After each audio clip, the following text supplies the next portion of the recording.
Thank you so much for jumping on the podcast, Kodi. No worries. Very excited. Such a pleasure to have you here. It's so funny. So Kodi came with us through Natural Birth Co for yoga and Pilates with her first babe, Hayley, and did the birth workshop. And I've been asking you ever since to tell your birth story podcast because you had, we'll get into it, but an induction that went really successfully. And I really wanted to get that story out there. And you were like, fuck no way. And then I remember straight after you had your second babe, Livia, and you were like, by the way, I had such a great story. I'm way more open to do the podcast now. I was like, I'm going to hold you to that. I know you're high on your birth hormones right now, but I'm going to hold you to that. So yes, definitely. It was such a magical experience. I just wanted to share it with everyone. Yes. Tell everyone. Yeah. And it's so cool that you have the two different perspectives of a natural induction experience and then a natural birth experience. And that's a really rare comparison to have. Yeah. Very cool. Very cool. Okay, so let's start at the start. You, when you fell pregnant with Hayley, tell us about that. Yeah, so it took us about 18 months to fall pregnant. I was definitely tracking. I was overthinking it. I was doing Dr. Google, checking where we're at all the time, and then went to the doctor and kind of told him our story. And he's like, all right, let's just start with blood tests, see where we're at. And I went and did all the blood tests, and I went back to get a game plan to see how we're going to do this.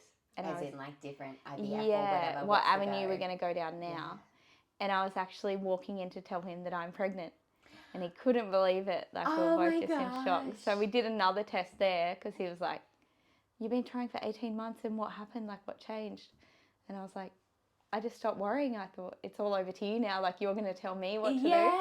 So I kind of just relaxed a bit and stopped tracking everything and thinking about it. And it just happened. Isn't that just so, I love stories like that. And that's such a common, like, IVF story, isn't it? We've just, organised it all, going to get it done, and then it just happens. So amazing, so amazing. Okay, cool. So then you were pregnant and you went home and you told hubby and he was like, what? Yes, he was very excited. I think we both just kind of laughed and cried and world of emotions. Yeah. And then we just went silent for the next 2 weeks. We did not speak about it. We couldn't even look at each other. We were like, uh-oh, what now? That is so funny, isn't it? Oh, fuck, we're finally pregnant. What do we do? Yeah. That's awesome. Cool. So then you went throughout that first pregnancy, and how did you feel? Because I often find that we build all of these beliefs towards pregnancy and especially birth throughout our lives, whether it be from what our mum said, our friends say, or even media. And then it's often not till you fall pregnant that all of these beliefs kind of come to the surface. How did you feel towards birth at the start of that pregnancy? I had no idea. I think because none of my friends, no family, I'm the first one to have the grandbaby in the family. So I really had not a good idea of the process of what's going to happen. Yeah. So I think that's when the research started, and like, I need to get support. I need to get the groundings around me. So good. Yeah. Google. How do I literally. I'm very, I hate needles. I hate hospitals, all that kind of thing. Oh my God. So I had a bit of fear of, I've got to do, I don't want anyone to touch me. Like, I don't want anyone to, So I was like, it's got to happen naturally, like in my head from the start. So I was very big on that from the start. Interesting. Okay, because would you say outside of birth, like you've always been a bit more naturally led, like with even food and stuff like that? Yeah. Cool. Yeah. Because often when that's like a bit, like I guess everything you do from a natural perspective, then often birth you can just think, I'm going to do that naturally as well. Yeah. Whereas I think a lot of people, even when they fall pregnant, which may have been you as well, it's like natural or medical birth. Like I didn't even know there was a difference, or like hadn't even thought about it. Yeah. I think people, when they say, what's your fear? I was more feared of intervention and all that, not feared so much of the actual birth process. Yes. Yeah. Amazing. That's really interesting. So then you went throughout your pregnancy and you were doing research. You probably enrolled at SCOO. Yep. Yeah. Couldn't get in the MGP program, which I didn't know much about, so it wasn't a drama at that point. It was just, who I need to see. I'll see any midwife. So I did see a lot of different midwives throughout each week, each checkup, and going into labour. Yeah. Amazing. And then how did you go progressing through that pregnancy? What sort of, things did you learn? What did you do to prepare for birth? And what kind of realizations did you have? The first trimester, the first 12 weeks, I was very nauseous. Every morning Jack would put a cracker on the side of the bed for when I wake up and eat it because I was so nauseous. I never actually vomited, which is good. Oh, good. Going into the second trimester, I got my energy back and was like, yep, get back into the gym, get back into training, that kind of thing. So good. And so you were always doing gym work before that? That was your regular? Yeah, definitely still working out because I had no kids. I had so much time. Totally. And then I think I was going to the gym and then I met you, and then I got into the yoga and the Pilates. Yeah. Oh, that's right, because you were going to Intraflow. Yes, and I was holding all my stuff. I think you started your programs there. So good. That's right. I forgot about that link there. Oh, awesome. So then you did. We weren't even doing Pilates then. I think you were just doing yoga. Doing yoga. Yeah. Amazing. And then you did the birth workshop as well with Jack. Yes, at your house. Good. Yeah, that was really good. Oh, that was the body balance workshop. Yeah. That's right, at my house, And I spilt the beer just before you came over. And I was like, they're going to think I'm drinking beers in the middle of the day. Yes, that was really good. Jack took a lot away from that. So good. So good. Yeah, love that. So okay, cool. So then you did all the balance of the ligaments. You were doing lots of your yoga prep. Did you do any birth workshop at all? I don't think so. Did we? I thought you had done it with me at Intraflow with Jack, and we did a bunch of positions. Did you do a workshop with Jack at Intraflow? No, not at Intraflow. Oh, you mustn't have. You must have just done the body balance. That's fantastic. That's amazing. Okay, cool. So then you continued on throughout your pregnancy, doing your body balance routine every day, doing your yoga. Yep. And then what happened from there? You probably went on mat leave and... Yep, I finished up quite late. I think I finished up at like 38 weeks. So I was very exhausted by that point. I did have quite a bit of round ligament pain leading into it. Right. And desk jobs. They're so hard. Yeah. Just the posture, and just kept trying to keep exercising. And then went on maternity leave, had a good week of nesting, cleaning everything out. So good. And then started to get a bit nervous at this point. I think just not having a midwife to talk to or say where are we at with everything. Yes. So I had the next appointment. I got to the 40 weeks, still no baby. And then we went to the next midwife appointment at 40 plus 3. And that's when we were like, oh, she was weighing up the options of, are we going to be induced, starting to talk about that. Because can I ask, at this point, did you have like a clear idea of how you wanted to birth, or you just knew you wanted it to be natural but not sure other than that? Or... Yeah, I definitely had the plan. The only plan I had was it's going to happen at home. I'm going to stay home for the early labour and then we'll go to the hospital from there. And I had no other plan. I didn't research what could happen. Yes. So as soon as they said to be induced, I just burst out crying. Yeah. I don't want that. What is that? I don't know what that means. Yes. So this midwife appointment went for 3 hours, and I just went through every little bit of information, going back and forth of whether we should do it or whether we should wait a few more days. Yes. And then we did come to the agreement that I was going to get induced. Yeah. Mainly because there was a spot open that night. Yeah. I could go straight in. Yeah. And I was a bit like, I just want to meet this baby so bad that I'm going to go with it. Yes. So was that 40 weeks and... 40 plus 3. And did you say that before that you would reduce movements? Yeah. At that time? Yeah. I went on and got the ECG straps on. Yeah, CTG, Yep. I had to press the button every time I felt baby move. Yeah. So I did have reduced fetal movement. Yeah. Which was why they really pushed me to get induced. Yeah. So, and I did get checked at that midwife appointment, and I was 1 centimetre. Wow. So it was so close. The midwife said, go home, walk up and down the stairs, jump up and down the stairs, grab your bags and come back in. Yes. It's going to happen. Yes. Any day now. That's the thing, like inductions, and like I've talked to you heaps about this because you had a good induction, but inductions can be super fearful, but especially when they're started from a place of the body's already somewhat ready. Like the cervix is already somewhat matured. And this is, you know, the case with when labor starts naturally as well. If that cervix is already somewhat matured because the ligaments are all balanced, baby's engaged, you know, you're doing all the softening things for your cervix. It's just so much easier. You know, you start the actual hard part, which is the contractions, and the cervix is already halfway gone. Exactly. I think they said, all right, so this is the process. We're going to put the balloons in. You're going to go home and come back. And I was like, I don't want these balloons. You're not putting anything in.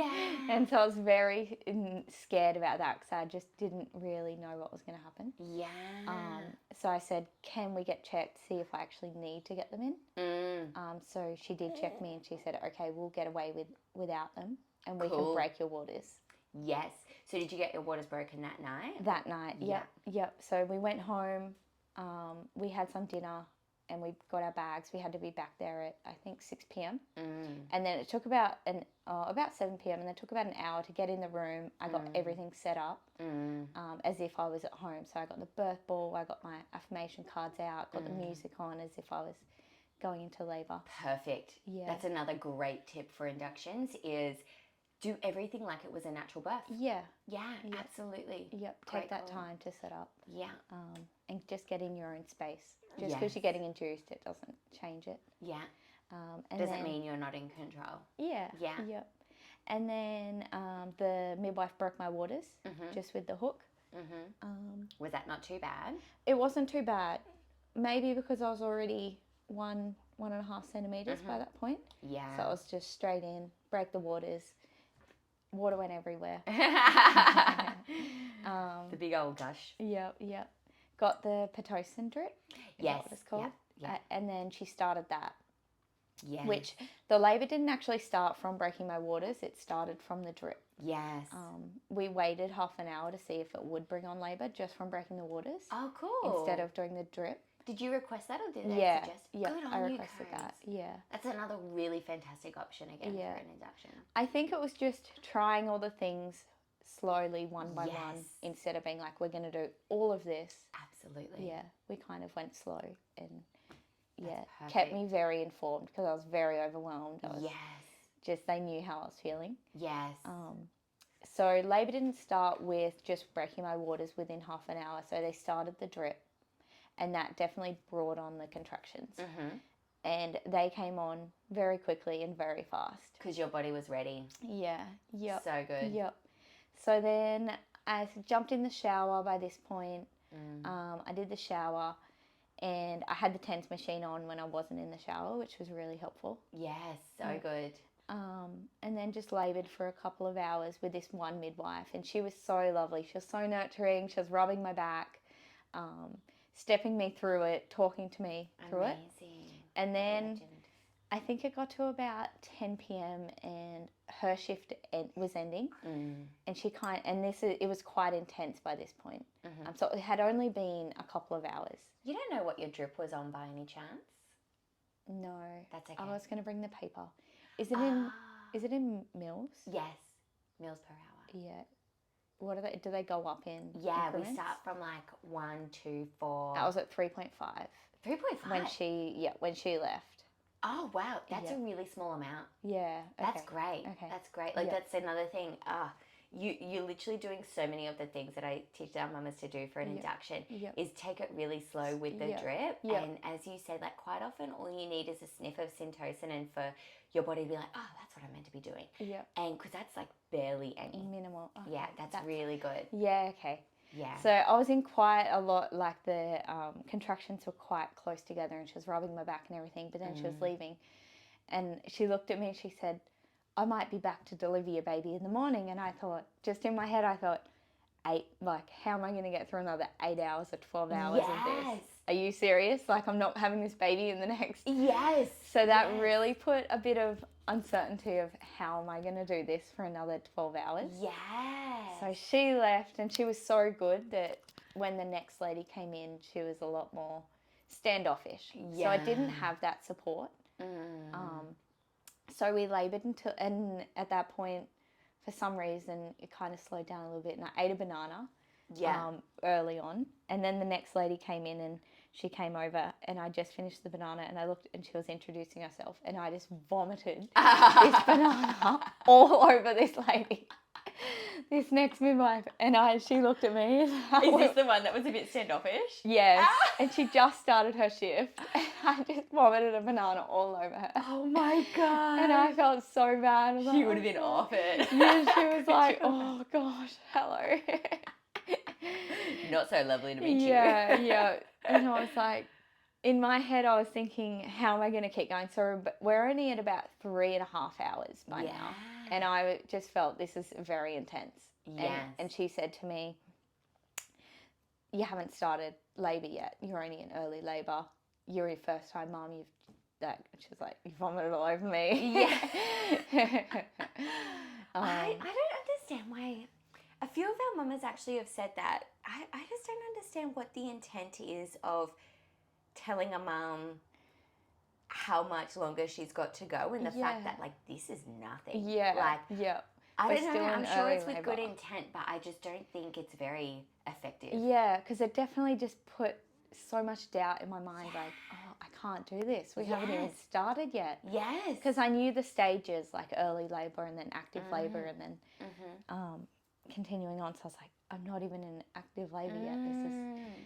I think because they think you're a first time mum, you've only been in labour for 2.5 hours, 3 hours. Yes. Now. So I kept. It's a very stereotypical thing, isn't it? Yeah. And she was an older lady, and she was just very, let's get this done. So she walked over, and she also seen. This is where I knew the drip hadn't been on quite high. She walked over, and she was just like, beep beep beep beep beep beep beep. Turning it up, and so the contractions just came on so hard and fast, and so we did move into active labour at this point, and I did get checked at 12 p.m. midnight.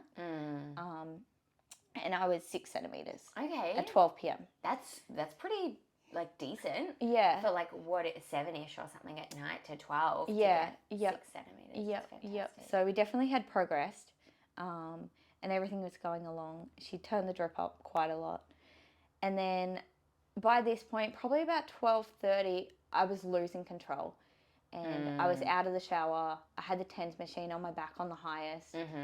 I just felt no support. Yes. Nobody knew what I wanted. Jack was just trying to help me, but I was getting very frustrated. Yeah. What was he doing to try to help? Did he really know how to support you, or? He definitely could support me, but because I was in so much pain, he just wasn't prepared for that. Yes. Funny story, when we first started, when we were setting up the room, he had walked out the room to fill up the hot water bottle, and he came back in and he was like, you would not believe what I just heard. I just heard this woman just and I was like, that's about to be me. And he couldn't believe it, how intense it was. Absolutely. It is really, really shocking to guys to have to deal with that for the first time. Yeah. And it's so hard. It's like, how do you even prepare them for that? Yeah. You know? Yeah. So I think it was definitely eye-opening and a lot more intense than you thought it would be. Yes. So by this point, he could see I was losing control. Like I was hitting the bed because I was in so much pain, just things like that. And it was just so intense.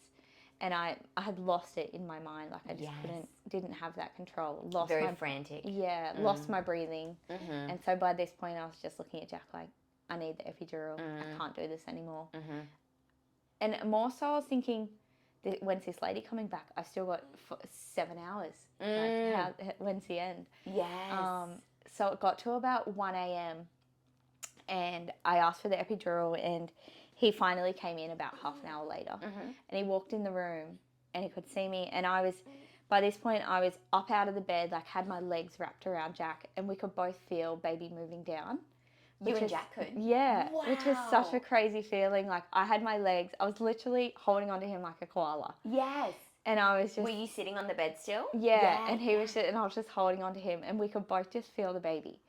And I got my control back, and I looked at them, I was like, I don't need this. I'm okay. I know what's happening.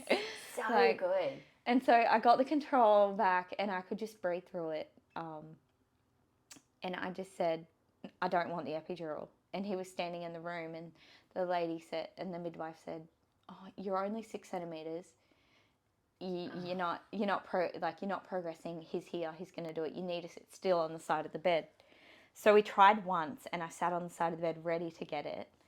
Which is crazy after you just said, I don't want it. Yeah, and ready to get it. And I jumped up.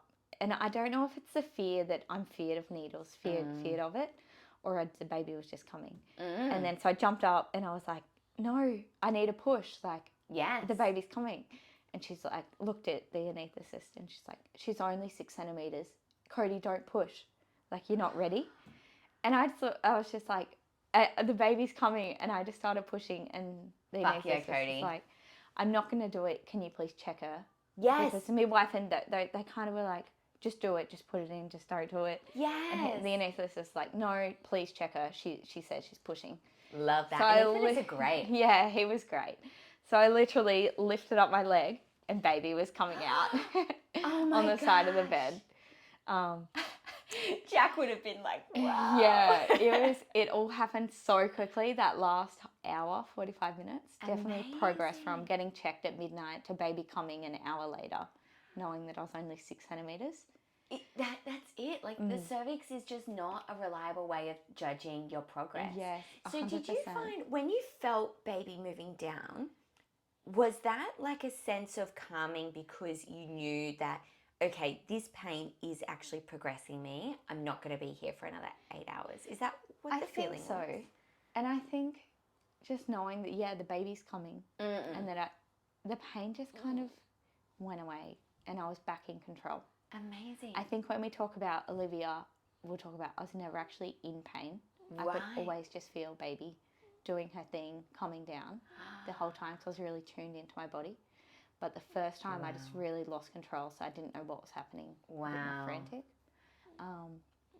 And that feeling of, that feeling of being out of control, not understanding, is really terrifying.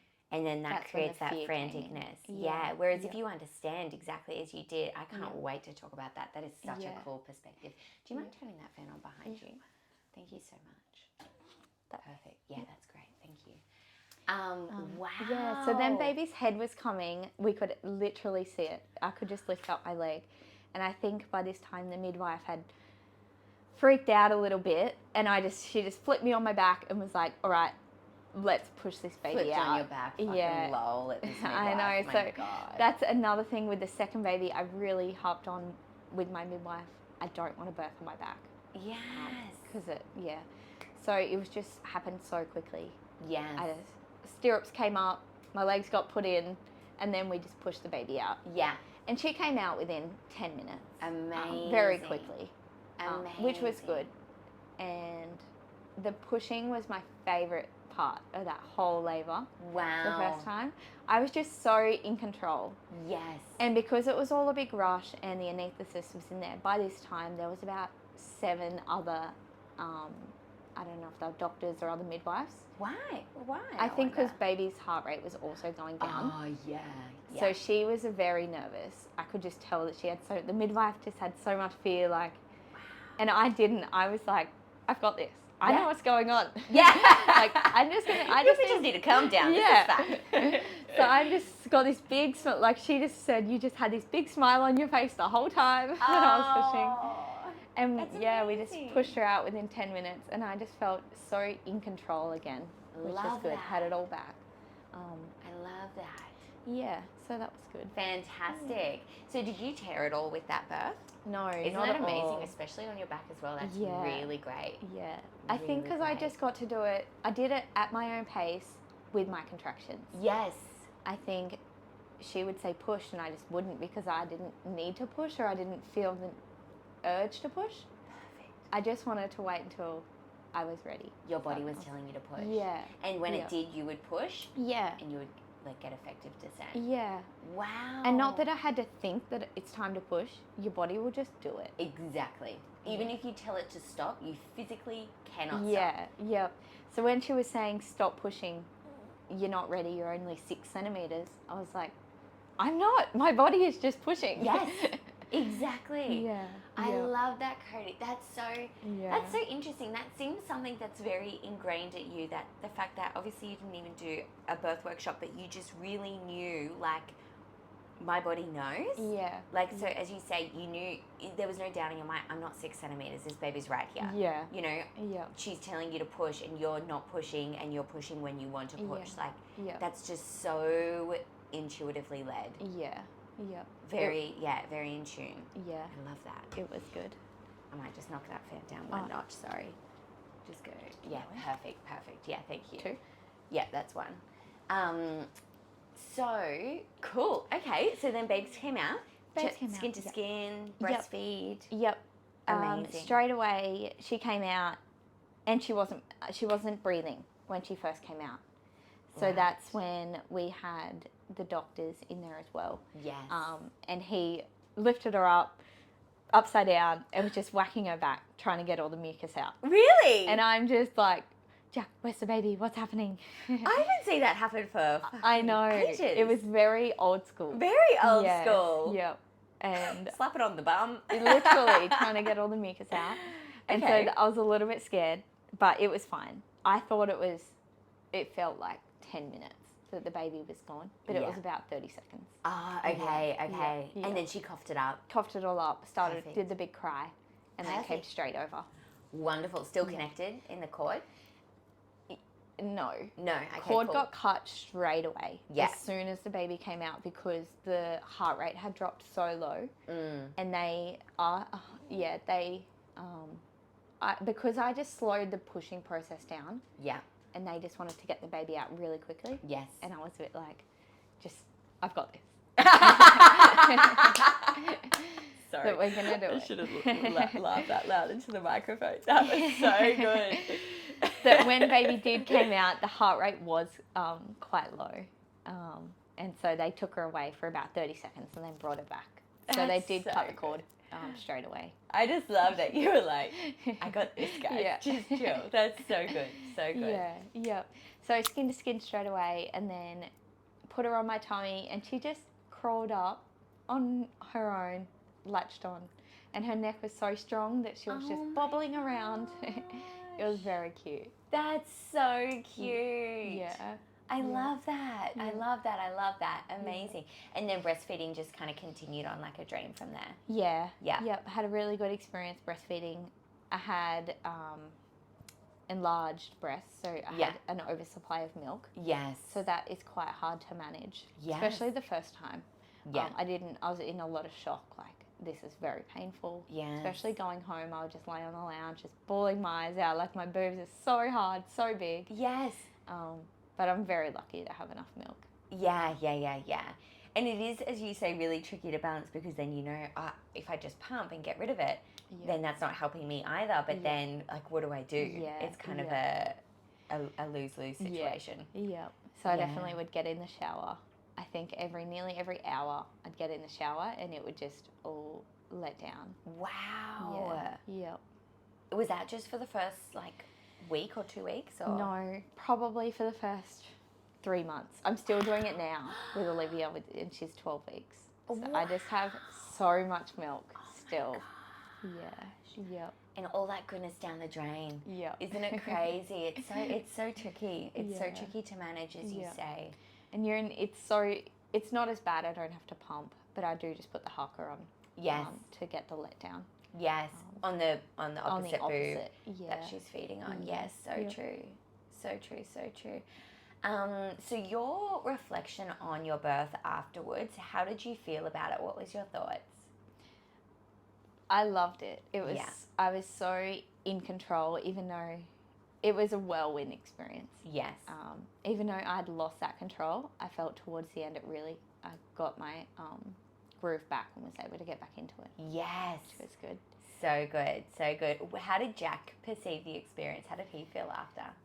He just couldn't believe what the woman's body goes through. Yes. And to get through all of that, and just how it goes on for so long, and getting through it. Yeah. That's amazing. So he wasn't traumatized or anything by the experience? No, he was so just happy. and Great. just couldn't believe that a woman's body can do that. That's amazing. Yeah. I love when men have that perspective of being in awe. Yeah, just in awe. That's amazing. Yeah. That's so good, so good. So then how did motherhood go with Hayley? How did you go with that transition? Yeah, good. It was full on. Like, Yeah. you just cannot prepare to No. be a mum, but it's the most loving experience that you'll ever go through. Mm-hmm. You're just in love with this human, and you just think you can't love anything anymore Yes. than you do. But it was good. I was very nervous, and I would always have my eye on her. I would always check her breathing. Yeah. We would always do the contact napping. Yeah. That kind of thing. And I think when I reflect back on it, I think it was more for me, the comfort for me, than it was for her. Yeah. The contact napping. Yeah. I just needed that love and that connection. Amazing. Isn't that interesting? Yeah. Very cool. And do you want to talk about how, so you were breastfeeding, I guess, somewhat easily. You were managing the engorgement. Yep. And then you decided to go back to work. Yeah. At how old? So I returned to work at about 4 months. Yeah. Which was quite early, but my work's quite flexible. Yeah, so I'm cool. able to come and go. I can get to work whatever time I need to, that kind of thing. So I was like, good. I can manage this. Yeah. And I wanted to get back to work, get back into it. Fair call. So she started daycare at the 4 month mark, and we'd been trying to do the bottles leading up for about 3 weeks and just wouldn't take a bottle. So it was all right. I would pump, put it in a bottle, and if she's hungry, she's going to take the bottle. But no, it didn't work like that. So daycare would ring, and they'd be like, all right, she's awake, and I think she's a bit hungry. She's not taking the bottle. We've tried. So I'd go into daycare. I'd leave work, go into daycare, give her a feed, go back to work. Oh my God. Most days it would only be once a day. I'd have to scoot over and give her a feed. Sometimes it would be 2, depending if I fed her right before I leave. Oh my gosh. So yeah, that was a bit of a juggle. That is a juggle, especially at 4 months. Like, she's still only feeding, like breastfeeding or milk feeding. Yeah. She breastfed until she was 14 months. Awesome. So for quite a while, yes. Which was good. And we got her onto the bottles. Finally got her onto the bottles just one day. She just took the bottle after trying every different brand of bottle. Yes, every different teat, every different flow. Yeah, exactly. Oh my gosh, that's so funny. Babes are so like that. Hey, it's like they will decide when they want to do something. Yes. And I think all the way onwards, like, I don't know if you remember Lauren in class, and she actually comes to Mums and Bubs now, yeah. So I still even remember on our very first phone call where she was talking about trying to toilet train her 4-year-old or something to do a poo on the toilet. And it was just this epic battle between the two. She was always forcing her, like, you need to go to the toilet, you need to go to the toilet. She would just kick and scream, and we're on the phone for our first call, and her daughter's just having a fucking meltdown. And I was like, are you sure we can talk later? Yeah. Like, there's no rush. She's like, no, this is my life. This is fine. And I was like, even I'm distracted right now, let alone you and your head. And then literally just like the next week, she just decided. And then ever since then, she always goes to the toilet to do a poo. And it's like, they just decide when they want to do it, definitely. And we can drive ourselves crazy trying to force them to do it sooner. Hey? Yep. Yeah, it's so tricky. So tricky. Yeah, the bottles was a nightmare, just the screams, and she just didn't want to take it. You could just tell. Yes. So we were just, no, let's not worry about it. Let's just give it to her when she's ready. Yes. And she just took it. So good. Yeah. So good. And how did you go with the motherhood transition? And I guess you were trying for 18 months beforehand, so you were pretty ready. But I guess like the change in the whole lifestyle and the sleep and the, you know, everything's around the child and stuff like that. Yeah. We had kind of this, not rule, but we had this process that the kids are going to fit into our life. Yeah. We're not going to fit into the kids' life. Yes. So they've never really had like a sleep routine. Yes. So if we want to go out for dinner, the kids are coming. If we want to go to the footy or if we want to go somewhere, we just bring them along. So which really has worked. Hayley is such a social butterfly. Yes. She just comes everywhere with us. I love that. Yeah. I love that. That works out really well, doesn't it? Yeah. Yeah. For us and for our lifestyle, it's good. If we want to go down the beach, she just comes with us. Yeah. There's really no barrier where we're like, oh, we've got to stay home unless she's sick. Yes. So, Yeah. Absolutely. So good. So then you had little Olivia. So was she a planned kind of pregnancy? We did want them close together. Yeah. And so we weren't necessarily trying, but not trying. It just happened. So good. It was kind of, if it happens, it happens. The best sort, right? Yeah. And so it did happen, and we fell pregnant again. Perfect. And I think this time, because we were so busy, I was back at work full time, Hayley's at daycare, I wasn't really thinking about it. It was just one day, and I was like, somebody offered me a drink, and I didn't want to have a drink. Yeah. I was like, that's not like me. Yeah. And I was really, I'm always down for a mug. And I was really tired and exhausted, and I was like, I'm just going to head home. And I was driving home, and I was like, it's Friday afternoon, and that's not like me. Yeah. And it just clicked, and I was like, you know what? I'm pregnant. Oh my And it just clicked, and I just couldn't. I was like, oh yeah, that's probably true. Because I was just so busy, and I wasn't tracking it, or I wasn't thinking about it, and I don't think it was regular either. My period hadn't come back regular yet. Yeah. And so on my way home, I just drove to the chemist, which I was like, oh, I'm pregnant. Do I even need to? I just knew. I was like, oh, I better do it just in case. So we went home. I went home and I took the test, and I was pregnant. Oh and I just could not stop laughing. Like, I can't believe this. I just knew it. And, so good. And then Jack came home, and I was still laughing. Like, he came and he was like, what's wrong? Why are you laughing? And I was like, go in the bathroom. And he's seen it. And he just was like, oh, just laughing. Oh, so good. And I was actually like, isn't it just 9 so funny? weeks pregnant or something. Like, I was quite far along. Isn't that cool that your body didn't want to drink? Yeah. That's really cool. Really cool. Yeah. But after such a difficult time the first time, and then this time it just happened. It just happened. Isn't that amazing? Yeah. Were you kind of surrendered to the fact that we would be happy with one if that was what was happening? Yeah. Cool. Definitely. Okay. Yeah. Just loved Hayley so much that how are you going to love another one? Yes. Was my thought. And also she's a handful. So yeah. How are we going to have another? So true. Yeah. Yeah. Oh, cool. But we always knew she needed a little sibling. Yes. Yeah. Yeah. I always feel if I was to have one, I would definitely have two. Mm. Yeah. So then you went through that pregnancy, and what happened there? What did you do? It went very quickly. I think just because you're so busy and you just got so much going on. I think when I fell pregnant, I knew I wanted to get into the MGP program. Mm-hmm.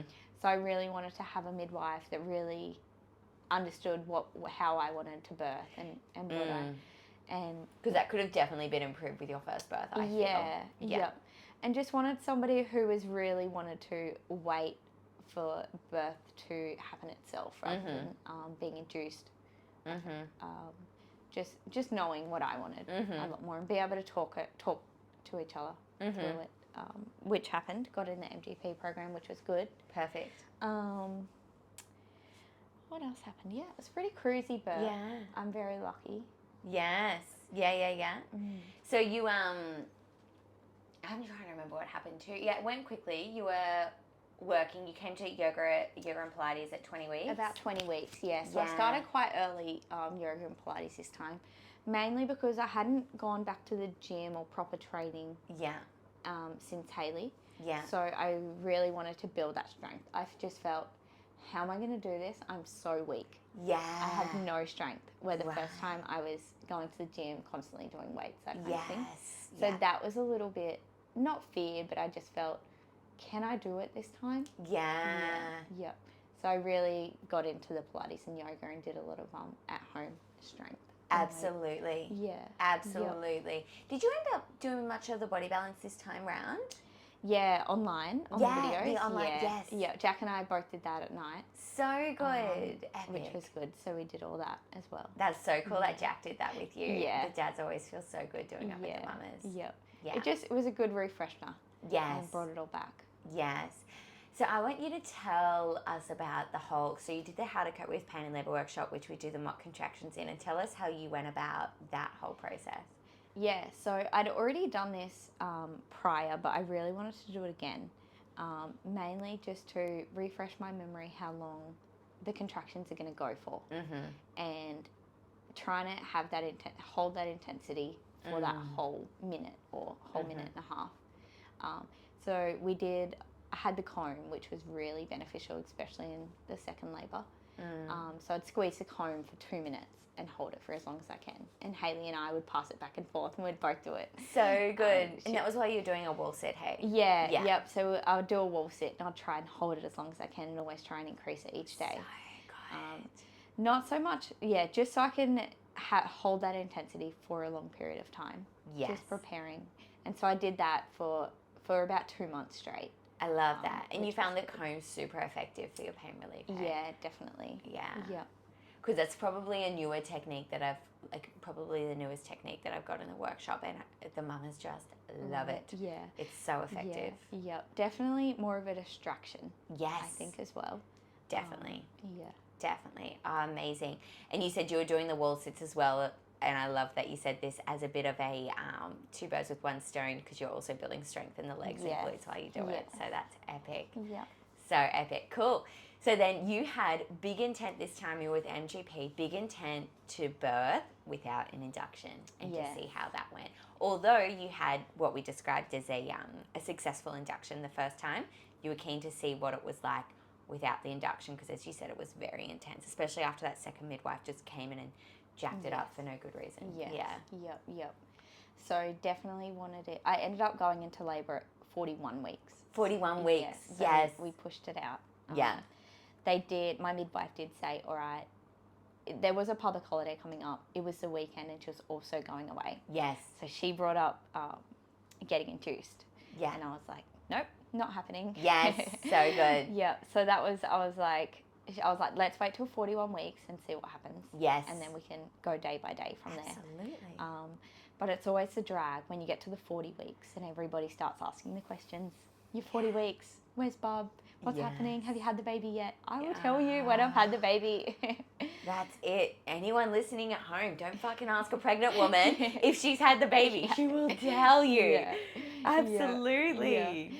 So from that 40 weeks to the 41 weeks, I knew that I had to try everything in my power to bring on labour, which I know baby's going to come when baby's ready. But we tried everything. So we did acupuncture twice. We did nipple stimulation. We had sex every night. We went to Rice Boy and had the hot curries. Yeah. We did the curb walking. Like, I was like, this is going to happen naturally. Yes, exactly. That's Yeah. it. I think you do this really well. You hold tight onto what you can control, and you accept and surrender what you can't. And that's such a delicate balance in pregnancy and birth. And I feel like I've felt this for a long time. You always do that really well. Yeah. So I just kept trying all the things, kept going to Pilates and yoga right up. We're over 40 weeks now. Yes. And I'm just like, when's this going to happen kind of thing. Yes.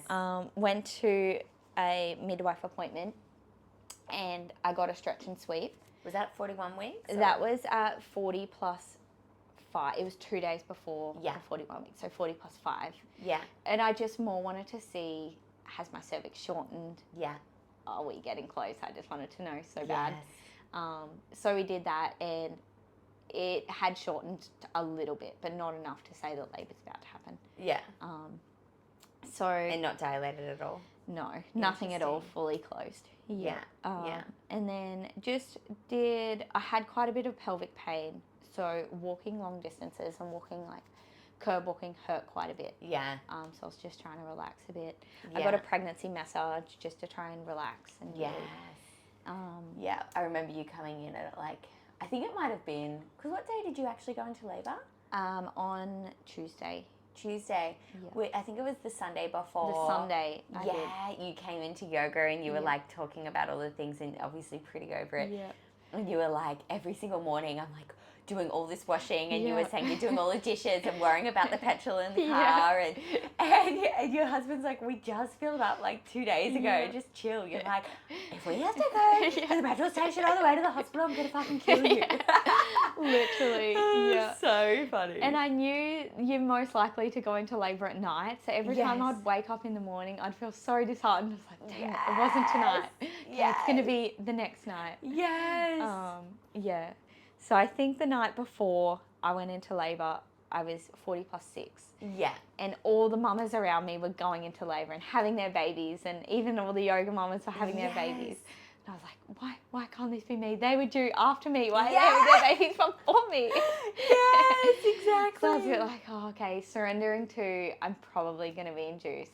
Right. Trying to process that again. Yes. Because you were so like focused on that's not going to happen. Yeah. And then I think I messaged Casey Langton and I was like, what do I need to do to bring on labour? She's like, do some jump squats. Yes. All right. So I did 20 jump squats. Casey from yoga? Yeah. So sick. Right before I went to bed. And I did, and then I was like, all right, I'm going to go to bed, see what happens. That's so funny. And then I went to bed at about 8 p.m. and then I woke up at about 12:30 and I was just so excited.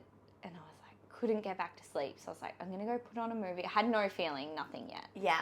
And I went and put on a movie and I watched a movie. And by the movie finished, I couldn't lay still. And I was just like, started to have a few contractions. Oh my God. And I was like, oh, are they contractions? Jump Is something happening? Yeah. And I didn't know. And I went and woke Jack up. And he was like, Jack, I think it's happening. He's like, no, it's not. You're just excited. Because we were booked in to get induced at 8 a.m. that day. That Tuesday morning. Yeah. So it's 12:30 that night. And I was like, I think it's happening. And Jack's like, no, it's not. Just go back to bed. You're just manifesting. Because I was going to meet the baby that day because I knew I was getting induced. Yes. So I went back to bed and I laid in bed for about 20 minutes and the contractions picked up quite quickly. Yeah. And I got back up and I was like, no, I'm in labour, Jack. And he's like, oh, okay. He hopped up. So we started to time them. Yeah. And they were still about 10 minutes apart. Yeah. So we timed them for the next half an hour. Still 10 minutes apart, but quite consistent. So good. And were they like strong? How intense did they feel? I could still talk through them. Yeah. So they were okay. Yeah.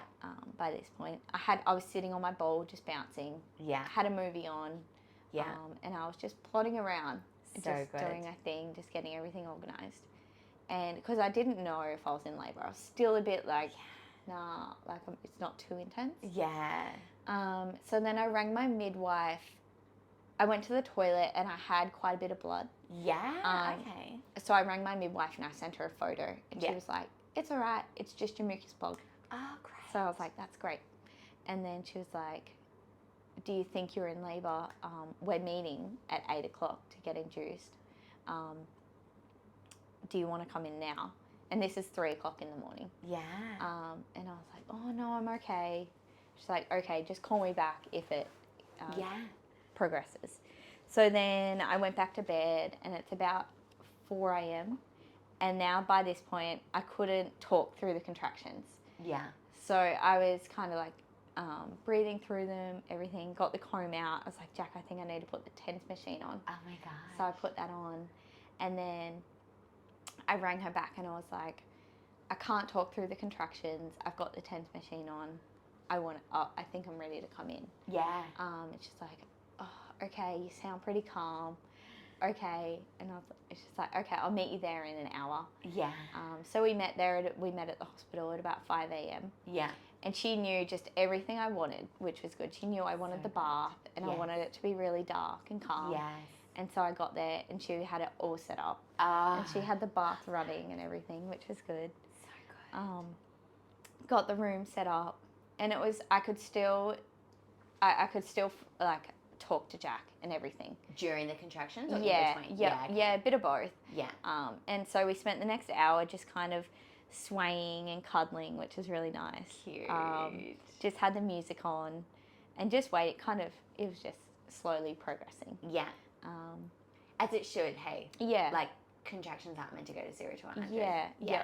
So I just loved that it came on throughout the night. I got to be at home. I got to really enjoy the time with Jack, and it just came on a lot slower. Yes. Whereas when I was induced, it was just like, Go. put the drip in, it hit really hard. And the thing is as well, what's interesting about that is that, like, to be able to handle those super intense contractions, you need a lot of the hormones to be flowing and time to kind of take you into that reptilian brain at the back and switch off your frontal lobe. So when you go so 0 to 100 like that in an induction, you're so logical and aware still that you really feel the grunt of the contractions. Whereas if it happens after like 10 hours of early labor, you are so high on endorphins that it's much more easier to cope with that intensity. Yeah. So then it kind of just progressed. I went to the toilet and I just shit everywhere. And I vomited everywhere. Oh my gosh. Yeah. It happened the first time. I vomited a lot in my first labor. Yeah. And so this time I knew, don't eat any food, don't eat a banana. Yes. I don't want to get this midwife offside. Yeah. So I didn't eat as much. I had Hydrolite and just sipped that throughout the whole labor. Good call. But I did vomit quite a bit. And it's just my hormones. Yeah. The midwife said it's just your reaction to your body and dealing with the pain. Yes. It's just a vomit. Yeah. Which, I didn't do too much in the second labour, only a couple of times. Yes. Which was good. And then I was like, all right, I'm ready to get in the bath. Yeah. I was only 3 centimetres Okay. by this point. So the midwife was a bit like hesitant, like, yes. Just letting you know, I know you really want to get in the bath, but just letting you know it's probably going to slow down Yes. a bit. And I was like, that's all right. This is what I want to do. Yeah. So I got in the bath and it did. It's really slowed down for about 40 minutes. Yeah.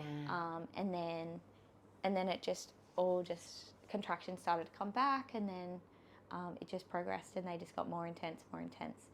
But I never felt like I was out of control. Yes. I always had the midwife sitting there talking to me, telling me affirmations. Jack had the music on. Beautiful. Jack was reading me affirmations as well. Beautiful. Which was really nice. And I think I had the comb, and I think something that you went through maybe in the first pregnancy was the AEIOU when you freeze. Vocal toning. Yeah. So I went through every letter and I knew, all right, now I've passed 5 letters. Now we can start again. It's so good. So that's something that really helped. And just breathing from the back of your throat. Yes. Really helped me. Oh, it's so funny because you said that, like, so many mamas do say how helpful the vocal toning is, and there's been so many times over the years where I'm like, I just don't want to fucking do it. Like, it's always so awkward, and everyone's like, oh my gosh, this is embarrassing. When we're in yoga or the birth workshop, especially the birth workshop with the dads, they're just like, what is happening? But then I'm like, no, like, people like yourself right now remind me of, like, how beneficial it is to go through it. So we keep at it. But I'm so glad that it's helpful. Yeah, and I just think I just had a plan of, when I have a contraction, what is going to get me through this minute and a half? Mm-hmm. What can I do for a minute and a half that's going to distract me? Mm-hmm. So I'd go through my AEIOU, I'd do the 4 and 8, and then by that time I could look at Jack and we could, all right, that's 1 contraction gone. Yes. Let's relax now and prepare for the next one. So I think it's just really about distraction. Yes. What are you going to distract yourself with? Yeah. When the contractions are so intense. Yes. So, like, the comb was another good tool for you in the tens. Yeah. So definitely the comb. I would put the comb down, and kind of move away from it. So then I knew I had about 10 seconds, that it would take me 10 seconds to find the comb, grab it, and squeeze it. So that's 10 seconds gone. Yeah. So I had it down to the seconds of how am I going to be distracted for this minute and a half. So good, Kodi. Did you find the tens was a distraction or more so reducing the pain? Definitely a distraction. Yeah. Because I would have to find it, I'd have to press the button, and I'd have to turn it up. Yes. And that would take it away initially. For the pain, when it was really intense, it did help. Yes. Just more the feeling on my back. Yes. Helped, and the little vibrations and the sensations. Absolutely. I would just take my focus off the contractions and put it onto the tens and the feeling that it was giving me. That's such a good way to cope with pain in labour is distraction. for sure. Yep. And I think especially when you have that deep understanding, which you would have because we did it in the workshop and then you were doing the wall sits every day or whatever, is that, okay, this pain isn't negative, it's positive, so I don't need to freak out. I just need to distract myself and let it be there. Yeah. So once you have that true belief, which can only come with repetition and practice before labour, that it's like this pain is normal and progressive and meant to be there. Definitely. Then, as you say, you can just focus on the distraction and not be triggered by the pain. Yeah. To be put into a state of fear or unsafety. I think the saying, like, you don't run a marathon without training for it. Yes. You can't birth a baby without preparing for it. Absolutely. And I was like, all right, we need to start. When I found out I was pregnant, I was like, all right, we need to start training. Yes. Kind of thing. Like, need to start preparing for it. 100%. Yeah. I back that completely. Yeah. I'm intrigued on your favourite affirmations that you got the midwife and Jack to say. The midwife was definitely when I was kind of in the contraction and my tone was kind of going a bit higher, so I wasn't really getting that deep tone. She would say focus, and that's all she would say, and I would just look at her and I was like, okay, tone it down a bit. Love that. And I would, she would say focus. Jack would say, your body is made to birth this baby. Oh, which was really nice. That gives me goosebumps. Yeah. Such a sweetheart. So that kind of reminded me, like, I grew this baby. I can birth this baby. Yes. Like, nobody helped me grow this baby. Mm-hmm. Nobody needs to help me birth this baby. Like, we can do this. Absolutely. Yeah. Yep. That is one of my favourite affirmations that I think I say in class a lot is, just as your body knows how to grow this baby, your body knows how to birth this baby. I love that one. Yep. And I just had this affirmation playlist playing the whole time. Cool. Where was that from? I think it was just off Spotify. Yeah, I might get you to send it to me and I can to put it in the little show notes because I'm sure Mama's hearing this will be like, oh my God, where do I get need that? this. Yeah. And I definitely send it out to all my friends. Yes. You've got to listen to this. So good. So good. Yeah. So then you continued in the bath and the contractions increased. They got pretty intense. Got close together. Yeah. Too. Cool. And Jack would see that I was in quite a bit of pain, like just moving around the bathtub. Yes. I would move around and I would get into different positions. Yes. And he would say things like, oh, how painful is it now? Like, are we progressing? And I was like, this, and I was like, it's not painful. Like, it kind of made me a little bit, I would get angry. I'm like, I'm not in pain. It's just intense. That is not the most ideal question to ask in labour. Yes. Do not ask somebody if they're in pain. Is it more painful or less painful than not ideal. But I think it was just so long of sitting there just watching me go through this. He just like, all right, it's really painful. Yes. Yeah. I would just say, I'm not in pain. It's just intense. That's so good. Yeah. I love that perspective. Because it just because I'm in hospital, I'm not injured, I'm not sick. No. I'm just here to birth the baby. Yeah. And we're just here to, Yeah. So I just had to keep reminding myself of that. Like, this is normal, this is natural, it's just happening. Absolutely. Yep. Just kept progressing and there's not a lot to it. It just happened and I just kept moving different positions in the bath. Was that intuitively? Yeah. Yeah. Yep. I kept clenching my hands and I would unclench them and just like tap on the water. Yeah. And it would really relax me. So I'd find myself after a contraction, I'd have my hand squeezed or I had the comb in my hand. Yeah. And then after it, I would just relax. Yes. Relax my shoulders, relax my jaw. Yes. Just went through between a contraction, I would try and relax. And I was so relaxed that the midwife had to sometimes lift my head up out of the water because she kept thinking I was falling asleep. And I don't think I was. I was just so in my own world. I love that. I was just so relaxed and there was nothing else around me except my little bubble and the bath and Jack. Amazing. Which was really good. That's amazing. And that's another really great tip. You're giving so many great tips to pregnant mums listening. Another way to handle with pain in labour is as soon as you're relaxed in the space in between contractions, you have to allow your whole body to relax. Relax your hands, relax your shoulders, relax your face, relax your breathing. Get in a comfortable position so that you can fully recoup, as you say. 100%. Prepare for the next one. Yep. I would just literally start at the top of my head and work my body down. Yes. And just through my head, just like we do in yoga, like just, just really try and relax. Which helped so much. So cool. Handling the next contraction. Yes. Because I had the power to be able to get through the next one. Absolutely.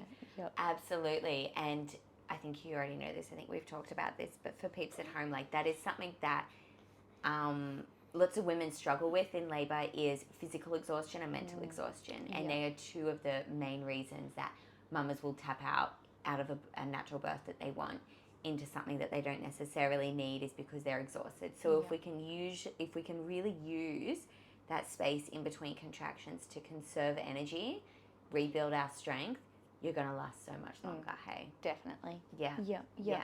Even just have little conversations or things dot points you want to talk about, because it's such a long process. Yes.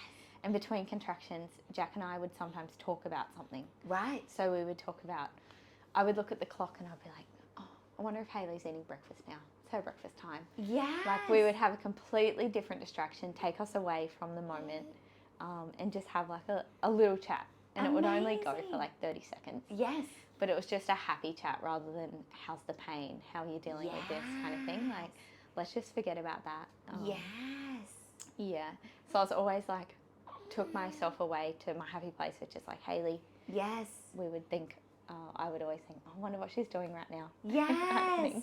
Isn't that interesting? And that's so funny that you found that like useful. Yeah. I think especially because it's your other babe as well. Yeah. I just think because I have so much love for her, and you just want to be surrounded by so much love, and your oxytocin is so high. Absolutely. Yeah. Absolutely. So I was intrigued. You got a cervical check just before getting in the bath at 3 centimeters. Yes. Was that the one and only check? Yes. Wow. So there was another planned check at 9 a.m., which, how often do they usually do it? 4 hours. 4 hours. So I started labour at 5 a.m., about 6 a.m. Yep. Active labour started at about 6 a.m. And so she said, all right, we'll do a check if we get to it at about 9 a.m. And so I was also counting down the clock to be like, I have to get out of the bath at 9 a.m. I need to, in my head, I was like, I need to birth this baby before 9 a.m. because I do not want to get out. And we got to about 8:45, and I was nearly at the pushing stage. So it was definitely progressing. So and you could just feel that. Could you feel babe moving down? Yeah, definitely moving down. And just in the bath, I could just tell I kind of moved away from the midwife and Jack, and I kind of hibernated at the back of the bath. Interesting. And I didn't, and I just went into this little spot of my own, which I wasn't in. I was kind of like, loved them being there and loved them touching me, putting the hose on my back and stuff in the bath. Yes. But then towards the last probably half an hour, I just moved into my own space. So I kind of just knew that it was about to happen. So in tune codes, I freaking love this. Yeah, and then so it got to 9 o'clock, and I didn't get checked because I was so close. Yeah. And she could tell I'm not getting out of the bath. There was no chance. Yeah. I got this. Yeah, So I kind of just moved to my own space, and then it was pretty quickly. I just pushed her head out, and then her body just came out. Wow. Really quickly. So you did it. How long were you pushing for? I only pushed probably 3 pushes. Wow. So probably a few minutes. Yes. Yeah. It just happened really quickly. My midwife was like, oh, the baby's out. Like she was in it shock. Only her in the room? There and Jack, there was no one else. That's that was something so big funny. I wanted. I didn't want anyone in the room besides Jack and my midwife. Wow. Because technically, and this isn't the midwife's fault, but technically we were supposed to have 2 midwives in the room. She hit the button every birth, but after the baby was out, because the baby just came out so quickly. That's just amazing. Yeah, and she didn't realize. I think she kind of stood up and walked away, and then came back. Yeah. And the head was already out, and I was like, pushed, and she's like, oh, you were getting so close, because I was really bearing down. Yes. My vocal tone had really changed. Wow. And it was really deep. And then, she just came out very quickly. That's just I think amazing. within 3 or 4 pushes. That's just amazing. That How she just incredible. Came out. Yeah. Literally 1 vaginal exam. Yeah. Yep. So that was 3 centimetres, and that was about what time? 3 centimetres when I got there, which was about 5:30, 6 a.m. Yeah. And I was 3 centimetres, and then she was born at 9:23 a.m. 9:23. Yeah. That's amazing, isn't it? So it was a very quick labour. But steady, like, as you say, because what you experienced in your induction where it was 0 to 100, some women, wildly enough, have that as like a natural labour, and that's still something that's really fascinating for me, is that like, it's almost like hyperstimulation, like 5 or 6 contractions in 10 minutes naturally. It's like, why would your body do that naturally? Yeah. But yours was like a really great progression of intensity and closeness of the contractions, and it just progressed on its own. Yes. Yeah. It just started really slow and slowly progressed and then got intense. Amazing. Yeah. Amazing. Can I have a little cuddle while Yes. we chat? Thank you. You're just looking so cute, sweetheart. You've been so well. I haven't even heard a peep from you. Hey, darling. Hello. Oh, so cute. Okay, So then baby came out and I seen her hit the button. Yes. And I was like, why do you hit the button? Is there an emergency? Yes. Kind of thing. Yes. That was my initial thought. Yes. And then 2 midwives came in. She was really lovely. And then baby came out straight onto my chest. We didn't cut the cord, which is good. That's something I wanted, because the first time they cut the cord straight away. Yes. And took her away. So then I just climbed out of the bath, hopped up onto the bed. Probably about 5 minutes after the baby was born. And then... Cord still connected then? Cord still connected. So good. Yep. And then we just laid there probably for about, I can't remember, about 20 minutes. Amazing. Just laying there, just loving it. Hey. You're so awake. Mama's over there. She was so funny before, dozing in your arms. Like, she was fully like this and then looking around. She gets FOMO. She hates falling asleep. Does she? You want to hang out with the girls? She doesn't want to miss out.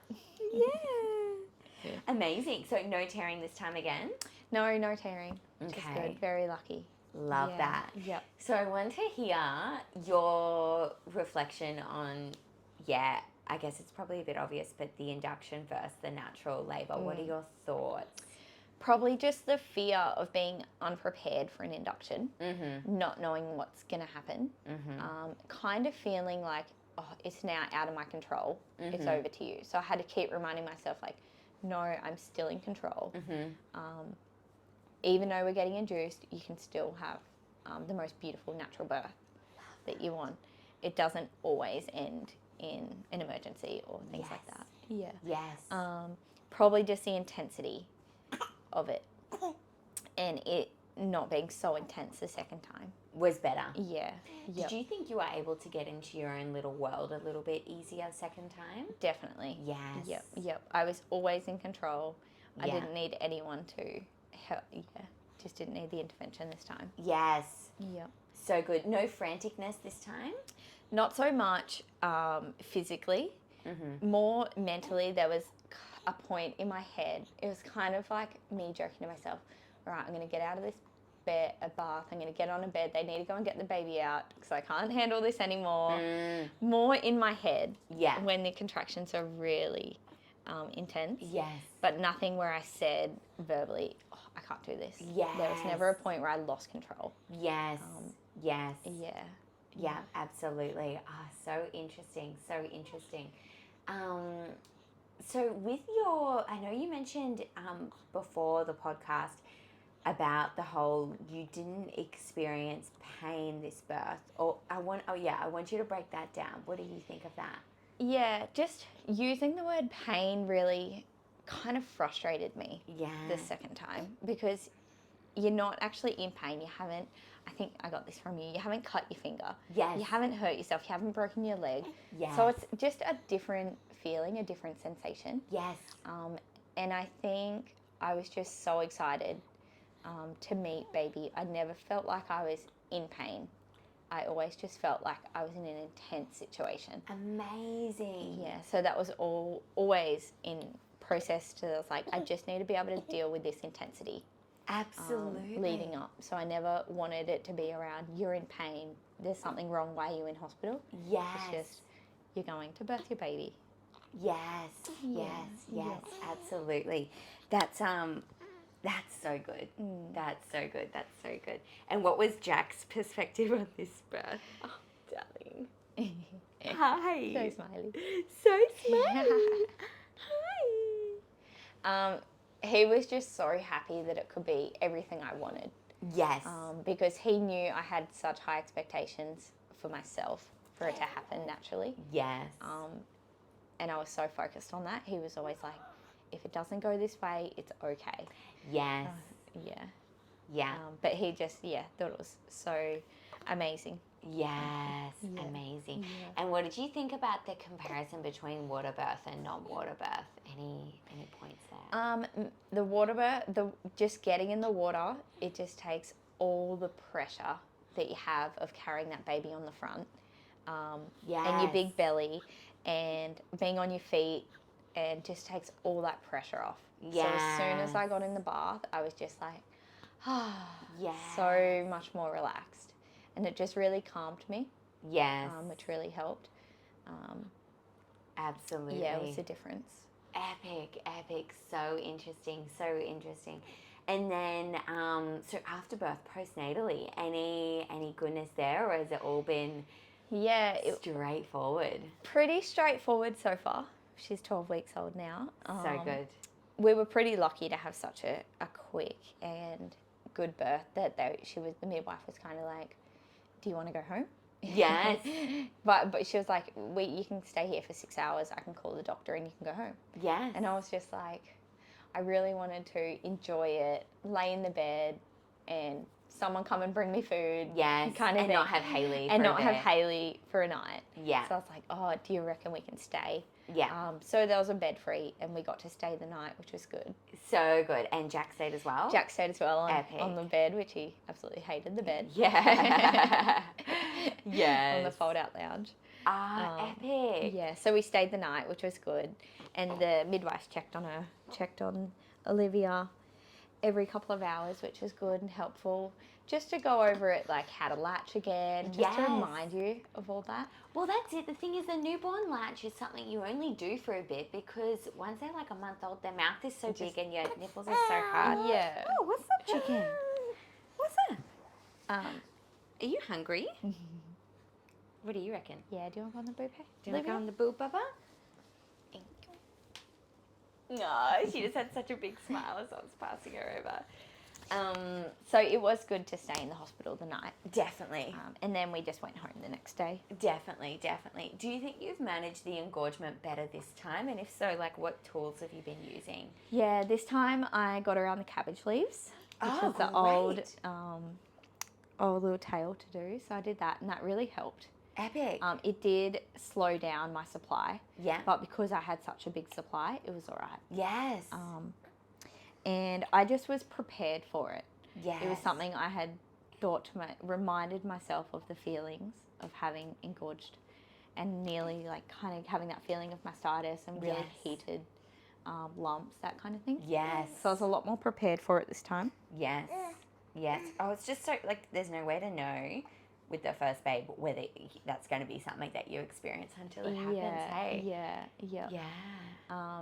And I just kind of knew I just had to ride it out. Yes. And just keep trying to feed her, keep trying to empty one boob before I move on to the next. Yes. So it was good to have that experience from the first time. Definitely. Yeah. So the other thing that you mentioned was like sometimes every hour or every couple of hours you would go into a hot shower and like squeeze your breast a bit to let it... Yeah. When I'd in the first couple of weeks, I wouldn't even need to squeeze them. They still just go everywhere. So good. Wow. I would get in a hot shower. I would get out and do the ice packs. Okay, after the shower. Yeah. After the shower, yeah. And yeah, just tried to manage it and just tried to relax, I think, and not worry about it. And just keep feeding her. Yeah. And then you would do a feed and put the hucker on the other side, like when you're at home. Yeah, just to try and keep some of that milk. Yeah. I'd put the hucker on the other side, or if I didn't, like, I still need to wear little pads in both sides. Yeah. They still go everywhere. But I've just got towels everywhere. Because if I'm feeding on one, the other one is going as well. Wow. So like even right now you're doing it. How do you manage it like out? Just because I know so many other mamas would be like, what do I do? I'm pretty open to feeding anywhere publicly. Like if nobody's really ever said anything to me, which is good.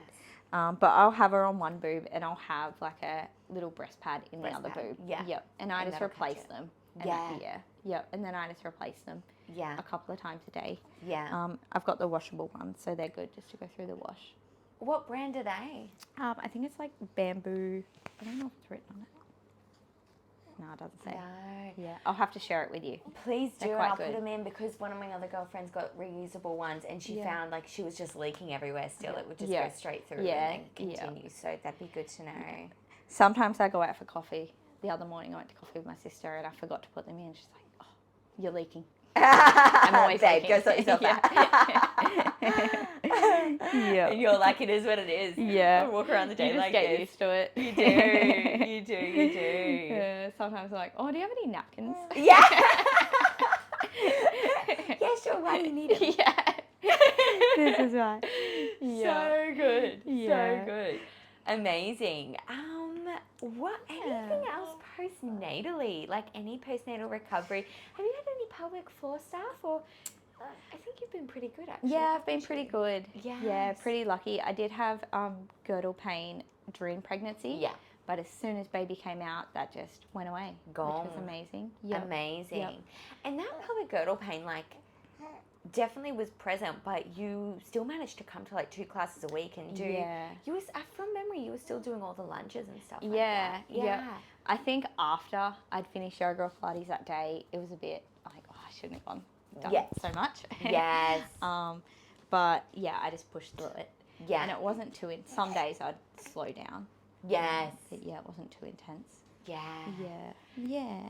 So good. No, probably the difference between postpartum difference between the 2 babies is they're going to be okay. Yes. I think with the second one, the first one I was so worried about everything, but the second time I'm a lot more relaxed. Yes. And I know she settles a lot more on her own the second time. Yes. She doesn't rely on me.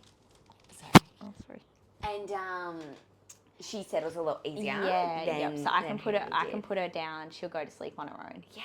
Where the first time I was like, oh, I need to hold you to sleep. I need to that kind of thing.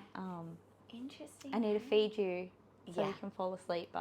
Or if I need to have a shower, she's gonna cry. It'll only be for 5 minutes. Just go for a shower. So the first true. time. Yeah. So that's probably true. the biggest difference. Yeah. Yeah. I love that. How is Haley gone to being a bigger sister? Yeah, she's absolutely smitten. Oh, she loves her.